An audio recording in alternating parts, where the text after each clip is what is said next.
বিশ্বনবী বিশাল মরুপথ পাহাড়ি পথ পাড়ি দিয়ে তায়েফের মরুজমিনে গেলেন কোরআনের দাওয়াত নিয়ে, ইমানের দাওয়াত নিয়ে।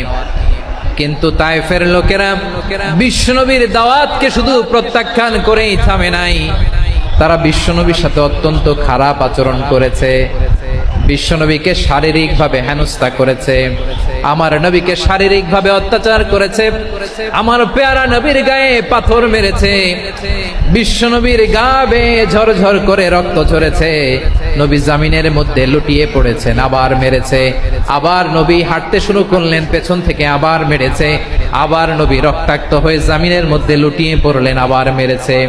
বিশ্বনবীর মতো এত সুশ্রী মানব, বিশ্বনবীর মতো এত শুভ্র মানব, বিশ্বনবীর মতো এমন চমৎকার দেহাবয়ব দিয়ে রব্বুল আলামিন কাউকে বানান নাই।